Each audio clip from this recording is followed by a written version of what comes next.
Hello साथियों, जय हिंद। स्वागत है आप सभी का एक बार फिर से आपके अपने यूट्यूब चैनल रानी लक्ष्मीबाई क्लासेस में। साथियों, सामान्य हिंदी का साथियों पुराना पेपर 2017 में मध्य प्रदेश वन रक्षक, क्षेत्ररक्षक और साथियों जेल प्रहरी में पूछा गया पेपर है साथियों। तो टारगेट करना है साथियों, आपको बताना है कि आपका 20 में से कितना सही होता है क्वेश्चन आज के पेपर में। साथियों आइए हम लोग स्टार्ट करते हैं। और साथियों आज की हमारी हिंदी की क्लास है 9वीं। इससे पहले साथियों मैंने 8 क्लासें हिंदी की करा दी हैं। अगर आप लोगों ने इन 8 क्लासों को नहीं देखा है तो मैं 8 क्लासों की लिंक साथियों इसी क्लास के नीचे डिस्क्रिप्शन बॉक्स में पिन कर दूंगा। आप लोग वहां से ऐसी ही क्लासें साथियों 8 हैं तो आप लोग जरूर देखिएगा। साथियों अब आपके एग्जाम में ज़्यादा समय नहीं बचा है, मुश्किल से 5 दिन बचे हुए हैं। आपकी परीक्षाएं 22 मई से स्टार्ट हो रही हैं। तो साथियों अब आपको लग जाना है पढ़ाई पर।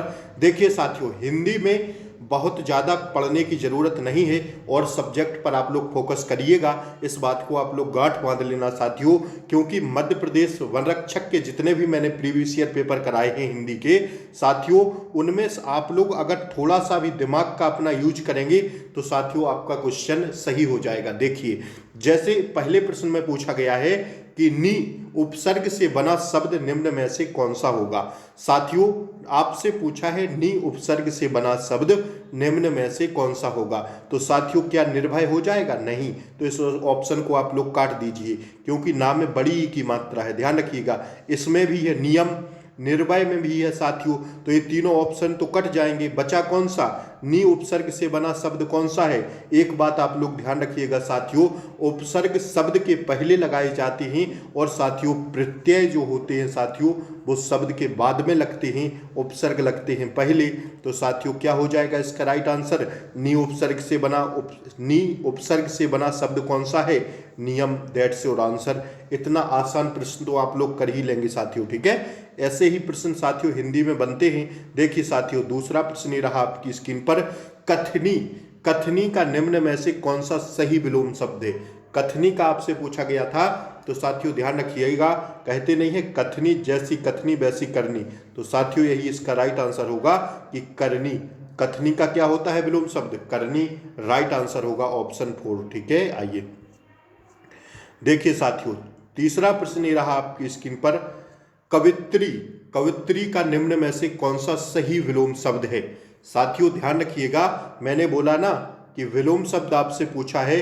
तो साथियों देखिए पहला ऑप्शन है कवि, कवि का ही होता है साथियों। अगर विलोम शब्द की बात करें तो इसी का होता है कवित्री। क्या साथियों, कवि का विलोम शब्द क्या होता है? कवित्री। तो यही राइट आंसर हो जाएगा। लेकिन इसमें आपको देखना है कि ऑप्शन में यह कवि मिले, कवि वाह नहीं होता साथियों। क्या होता है? कवि में कवि सही रूप में ऐसे लिखा जाता है, वाह होता है, ना कि वाह। तो ध्यान रखिएगा, ऐसे क्वेश्चन आप लोग गलत कर देते हैं, बाद में सिर्फ हमें पछतावा होता है। तो साथियों आप हमारे साथ प्रैक्टिस करिएगा, यह गलती इस 5 दिन में यहाँ पर सुधार लीजिएगा। तो साथियों आपका एग्जाम में कोई भी गलती आपसे नहीं होगी हिंदी में, ये मैं वादा करता हूँ साथियों। तो क्या हो जाएगा? कवित्री का कवि विलोम शब्द हो जाएगा। इस बात को आप लोग जानते होंगे, ठीक है। अगले क्वेश्चन पर हम लोग बढ़ते हैं। चौथा प्रश्न ये रहा आपकी स्क्रीन पर। संधि विच्छेद से प्रश्न है साथियों, आप लोग संधि भी ढंग से पढ़ के जाइएगा। संधि से एक दो प्रश्न हमें हर प्रैक्टिस सेट में देखने को मिल रहे हैं। पहले साथियों अगर आप लोग चैनल पर नए हों तो चैनल को सब्सक्राइब कर लें, बेल आइकन प्रेस कर दें, ताकि आगे आने वाली क्लास का नोटिफिकेशन आपको सबसे पहले मिले। इसलिए प्लीज़ आप लोग चैनल को सब्सक्राइब जरूर कर लें, बेल आइकन प्रेस भी कर दें, ताकि आगे आने वाली शिफ्ट का जैसे ही मैं क्लास अपलोड करूं आप तक नोटिफिकेशन पहुंच जाए। साथियों 22 तारीख से आपके एग्जाम स्टार्ट होंगे, तो मैं सारी क्लासों का रिव्यू लेकर आपके बीच में शाम को साथियों सारे प्रश्नों का संग्रह एक साथ में आपको एक क्लास में लेकर आऊँगा 22 तारीख से डेली शाम को। तो इसलिए भी आप लोग चैनल को सब्सक्राइब कर लें।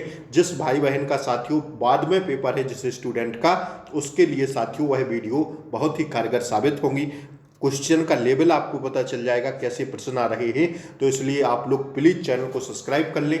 वीडियो को आप लोग लाइक नहीं करते हैं तो प्लीज़ लाइक कर दीजिएगा, ठीक है। देखिए साथियों पूछा है संधि विच्छेद, आपसे पूछा है संधि छेद के लिए सही संधि विच्छेद चुनिए। तो साथियों ध्यान रखिएगा कि जब संधि छेद को तोड़ा जाएगा तो कैसे हो जाएगा? संधि प्लस क्या हो जाएगा? छेद। ऐसे हम इसको सही लिख पाएंगे। तो साथियों यह तो गलत हो जाएगा, संधि प्लस क्या हो जाएगा, ये संधि लिखा है ये भी गलत हो जाएगा। साथियों क्या हो जाएगा सही, तीसरा वाला राइट आंसर हो जाएगा। ठीक है, तीसरा वाला क्या हो जाएगा, राइट आंसर हो जाएगा, संधि छेद, ऐसे लिखेंगे। ठीक है, आइए अगला प्रश्न साथियों हम लोग देखते हैं। देखिए पांचवा प्रश्न ये रहा आपकी स्क्रीन पर, अधि अधि उपसर्ग से बना शब्द निम्न में से कौन सा है। साथियों अधि उपसर्ग से बना शब्द आपको बताना है, निम्न में से कौन सा है। तो साथियों उपसर्ग मैंने बोला कि शब्द के कहाँ पर लगते हैं, पहले लगते हैं। तो साथियों इसमें हो जाएगा अधिवर्ष। आधी वर्ष नहीं होगा, ऐसे आप लोग ऑप्शंस को काट लिया करिए। ठीक है, हिंदी में मैं जितनी भी क्लासें मैंने करवाई हैं सारे ऑप्शन से आपको हल करवा दिए साथियों क्वेश्चन। ठीक है ना, तो आप लोग प्लीज मेरी सारी क्लासों को जरूर देखिएगा हिंदी की। मैं इसी क्लास के नीचे डिस्क्रिप्शन बॉक्स में जाइएगा, वहां साथियों थंबनेल बना होगा और साथियों लिखा होगा कि 8 क्लासों की लिंक नीचे है, यहां से देखिए। तो वहां आप लोग क्लिक करिएगा, आपको 8 क्लासों की लिंक मिल जाएगी। अधि उपसर्ग से बना शब्द निम्न में से कौन सा है। तो साथियों इसका सही आंसर हो जाएगा अधिवर्ष। कौन सा हो जाएगा, अधिवर्ष इसका राइट आंसर हो जाएगा। ठीक है साथियों, पहला नहीं होगा, दूसरा नहीं होगा, ना कि चौथा होगा, क्योंकि चौथा आधी वर्ष लिखा है, ना कि आधी वर्ष होता है, क्या होता है अधिवर्ष। आइए छठवां प्रश्न देखिए साथियों, चौमासा। चौमासा निम्न में से कौन सा समास है। साथियों आप लोग एक बात ध्यान रखिएगा, गांठ बांध लीजिए। जैसे ही आपको कोई संख्या दिखे समास में, आप लोग आंख बंद करके क्या आंसर लगा देना, द्विगु समास। चौराहा, चौमासा, ये साथियों किसके हैं उदाहरण, ये साथियों द्विगु समास के उदाहरण हैं। जैसे ही शब्द में कोई संख्या का भाव दिखाई दे, आपको क्या लगा देना है, सीधा द्विगु समास। लिख लीजिएगा इस बात को। ठीक है, कोई भी संख्या दिखाई दे, आपको संख्या का भाव दिखाई दे शब्द में, तो आप लोग सीधा लगा दीजिएगा द्विगु समास। That's your answer. आइए साथियों देखिए सातवां प्रश्न है, शताब्दी का शुद्ध रूप निम्न में से कौन सा है। शताब्दी, ये साथियों ऐसा सा नहीं आएगा, शताब्दी में जो आता है वो ऐसा सा आता है, क्या, शताब्दी। ठीक है ना, सॉरी गलत हो गया, ऐसे लिखेंगे। कैसे लिखेंगे साथियों, ध्यान रखिएगा, शताब्दी को हम लोग लिखेंगे ऐसे, ये वाला सा आएगा। तो आप लोग देख लीजिए किस में है, ऑप्शन पहले में है, तो इसका राइट आंसर हो जाएगा ऑप्शन पहला, शताब्दी। ये भी गलत हो जाएगा, छोटी ही नहीं बड़ी ही रहेगी। शताब्दी ये गलत हो जाएगा, श्रावती ये तो गलत ही है। पहला आंसर इसका राइट है दोस्तों। ठीक है, आइए आठवां प्रश्न हम लोग देखेंगे साथियों, पर्यायवाची से संबंधित है कि घोड़ा के लिए सही पर्यायवाची वाले शब्दों की पंक्ति को चुनिए। घोड़ा के आप लोग पर्यायवाची जानते होंगे, अश्व है बाजी। तुरंग भी होता है, अश्व है बाजी तुरंग, लेकिन वो ऑप्शन में नहीं है साथियों, नीचे वाले ऑप्शन में है, लेकिन अश्व नहीं होता, तो इस ऑप्शन को हटा देंगे। अश्व इसमें भी, अश्व इसमें भी, अश्व होता है साथियों, ध्यान रखिएगा, अश्व ना की। ठीक है, तो ऑप्शन ए इसका सही हो जाएगा। ठीक है साथियों, आइए बढ़ते हैं हम लोग अगले प्रश्न की ओर। छोटा सा है साथियों, मैं पढ़ के बता दे रहा हूं आपको। जिसे इस बात का ज्ञान ना रहे कि कर्तव्य क्या है और अकर्तव्य क्या है के लिए एक शब्द क्या होगा।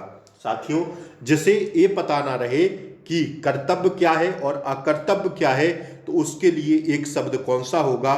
तो उसके लिए एक शब्द होगा किम कर्तव्य विमूढ़। क्या लिखेंगे साथियों, उसे एक शब्द में देखिए मैं लिख देता हूं, इस क्वेश्चन पर आप लोग स्टार लगा लेना साथियों। ऐसे क्वेश्चन छप जाते हैं परीक्षा में और हमें बोध नहीं होता और हम क्वेश्चन को गलत करके आते हैं साथियों। इसको आप लोग छाप लीजिएगा, मैं तो कहूंगा जहन और दिमाग में डाल लीजिएगा अपने इस क्वेश्चन को। ठीक है, छपेगा साथियों यह प्रश्न जरूर। जिसे इस बात का ज्ञान ना रहे कि कर्तव्य क्या है और अकर्तव्य क्या है, उसे एक शब्द में क्या लिखेंगे साथियों, तो उसे लिखेंगे क्या, ध्यान रखिएगा आप लोग इस बात को, क्या लिखेंगे उसे लिखेंगे किम कर्तव्य विमूढ़। ठीक है, तीसरा इसका राइट आंसर है। आइए हम लोग 10वां प्रश्न देखते हैं। ये रहा साथियों आपकी स्क्रीन पर 10वां प्रश्न। साथियों मैं आशा करता हूं आप लोग मेरे साथ साथ में प्रश्नों को हल करते चल रहे होंगे और अपना टारगेट लिखते हुए चल रहे होंगे कि आज 10वां क्वेश्चन चल रहा है कि आपके अभी तक कितने प्रश्न सही हुए हैं। बाद में साथियों आपको टारगेट करके जरूर बताना है कि सर मेरा 20 में से इतना सही हुआ है। आपका जितना भी हुआ हो दोस्तों, आपका 18 हुआ हो, आपका 15 हुआ हो, वैसे मेरा तो टारगेट हिंदी में 20 का 20 चल रहा है, लेकिन आपको अपना टारगेट बताना है क्योंकि पेपर आपको देना है।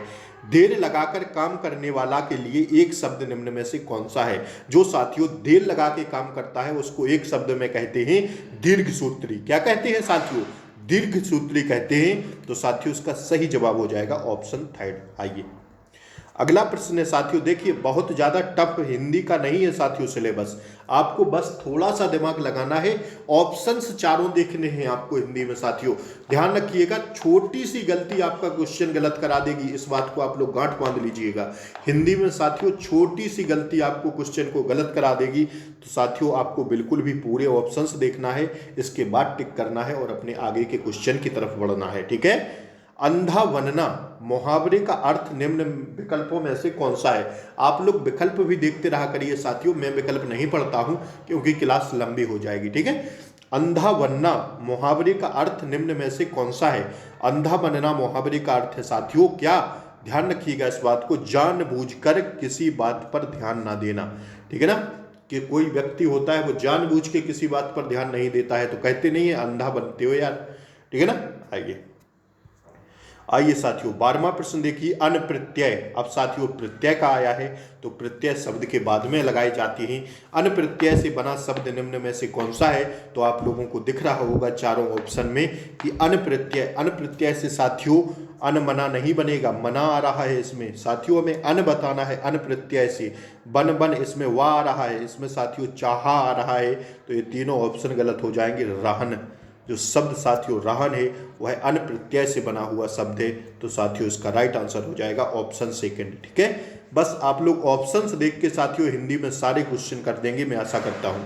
जंगल के लिए सही पर्यायवाची वाले शब्दों की पंक्ति चुनिए। साथियों जंगल का पर्यायवाची होता है वन, अरण्य, कानन। साथियों आप लोग तीसरे पर भी चांस लगा सकते थे लेकिन तीसरा गलत हो जाएगा। अरण्य साथियों ऐसे नहीं लिखा जाता है, अरण्य को लिखा जाता है ऐसे, ठीक है। इस बात को आप लोग ध्यान रखिएगा, तो चौथा राइट आंसर हो जाएगा। आप इसलिए आप लोग स्क्रीन पर देखेंगे, हाँ ये दिखा मार दिए, गलत हो गया बाद में, ऑप्शन आपको पूरे देखना है साथियों, ठीक है। आइए यही मैं आपको सिखाना चाहता हूं प्रैक्टिस सेट के माध्यम से। 14 प्रश्न देखिए साथियों, मनोकामना का शुद्ध रूप निम्न में से कौन सा होगा? मनोकामना को जब तोड़ेंगे तो साथियों क्या आ जाएगा? मना कामना, ये इसका राइट आंसर हो जाएगा, ठीक है। आइए साथियों 15वां प्रश्न देखिए, रामानुज। रामानुज का सामासिक विग्रह कौन सा होगा? तो साथियों इसका हो जाएगा राम का अनुज। रामानुज का जब तोड़ेंगे समास विग्रह में तो क्या हो जाएगा? राम का अनुज, दैट्स योर आंसर, ठीक है। आइए साथियों अगला प्रश्न अब हम लोग देखेंगे, 16वां प्रश्न ये रहा आपकी स्क्रीन पर, अनुच्छेद। अनुच्छेद का सही संधि विच्छेद जब हम करेंगे तो साथियों क्या हो जाएगा? इस बात को आप लोग ध्यान रखिएगा कि जब अनुच्छेद को संधि विच्छेद में तोड़ेंगे तो आ जाएगा साथियों क्या? इस बात को आप लोग ध्यान रखिएगा, आ जाएगा साथियों अनु प्लस छेद। क्या? अनु प्लस छेद, यही राइट आंसर है, ठीक है, यही इसका राइट आंसर है, ऑप्शन ए। आइए साथियों टारगेट करके जरूर बताइएगा कि आज आपका 20 में से हिंदी में कितना सही हुआ, जरूर बताइएगा साथियों, क्योंकि बहुत जरूरी है। आप लोग टारगेट जरूर लिखा करिए, आपको यहाँ पर कॉन्फिडेंस आपका हाई रहेगा ना, तो आप लोग एग्जाम में कोई भी आपको दिक्कत नहीं आने वाली, आप लोग आराम से 20 में 20 सही करके आएंगे हिंदी में, ठीक है ना। बस ऑप्शंस पर निगाहें बनाए रखना अपनी। आइए देखिए साथियों यह रस से प्रश्न है, आप लोग ध्यान रखिएगा, थोड़े आप लोग रस को जो है एक बार कोई किताब में आपके होंगे तो आप लोग जरूर रसों को ढंग से पढ़ लीजिएगा और उनके 4-4, 5-5 उदाहरण भी याद कर लीजिएगा, क्योंकि साथियों रस में अगर आपको उदाहरण पता होगा तो साथियों आप लोग क्वेश्चन को फटाफट हल कर देंगे। प्रीतम द्रग मीचत पिया पान परस सुख पाए, जान पिछान अजान लो नौक ना होत लखाए। यह साथियों जो रस है वो कौन से रस का उदाहरण है? श्रृंगार रस का उदाहरण है, इस बात को आप लोग ध्यान रखिएगा, श्रृंगार रस का उदाहरण है। आइए 18वां प्रश्न है, कंकड़ किमकड़ नूपुर धुनसुनि कहत लखन सन राम हृदय गुनि में कौन सा अलंकार है साथियों? तो इसमें अलंकार हो रहा है अनुप्रास अलंकार, क्योंकि साथियों अनुप्रास अलंकार में होता है जहां एक वर्ण की आवृत्ति बार बार हो वहां पर अनुप्रास अलंकार होता है। इस बात को आप लोग ध्यान रखिएगा कि एक वर्ण की आवृत्ति जहां बार बार हो रही हो, का, यहाँ देखिए साथियों का, फिर ना, इसमें एक वर्ण की आवृत्ति कई बार हो रही है, तो साथियों आप लोग ध्यान रखिएगा ऐसा अलंकार कहलाता है अनुप्रास अलंकार। That's your answer, option third इसका सही जवाब है, ठीक है। आइए 19वां प्रश्न साथियों हम लोग देखेंगे, ये रहा आपकी स्क्रीन पर कि अति मलिन वृषभानु कुमारी हरिश्रम जल अंतर तनु भीजे, ताला लचना धुआवन सारी में कौन सा रस है? तो साथियों इसका सही जवाब हो जाएगा श्रृंगार रस। इसमें भी साथियों श्रृंगार रस है, दैट्स योर आंसर। आप लोग श्रृंगार रस के कुछ उदाहरण पढ़ लीजिएगा और साथियों श्रृंगार रस को अच्छे से समझ के जाइएगा, 1-2 क्वेश्चन आपको देखने को मिल जाएंगे। आखिरी प्रश्न साथियों आज की हमारी आज का आखिरी प्रश्न है आज के प्रैक्टिस सेट का कि कनक कनकते सौगुनी मादकता अधिकाय बाप खाए बोराय जग बा पाए बोराय। एक कनक का अर्थ साथियों सोना और एक कनक का अर्थ धतूरा। जो एक खाएगा जो बोरा जाएगा और एक खाएगा जो साथियों वो साथियों तो साथियों इस कनक कनकते सौगुनी मादकता अधिकाय यह अलंकार आप लोग बचपन से पढ़ते चले आ रहे हैं। इस कुछ अलंकार का जो राइट आंसर है वो हो जाएगा साथियों यमक अलंकार। ठीक है, तो साथियों क्लास कैसी लगी? क्लास को लाइक कर दें, चैनल को सब्सक्राइब कर दें। आज के प्रैक्टिस सेट का टारगेट जरूर बताएं, आपका 20 में से कितना सही हुआ। ठीक है, और साथियों शाम को फिर मैं साइंस की क्लास के साथ आपसे मिलूंगा। जय हिंद, जय भारत। पढ़ते रहिए, समय ज़्यादा नहीं बचा है, जी जान लगा दीजिए, टाइम ज़्यादा नहीं बचा है। पढ़ते रहिए, स्वस्थ रहें, व्यस्त रहें, मस्त रहें। जय हिंद साथियों।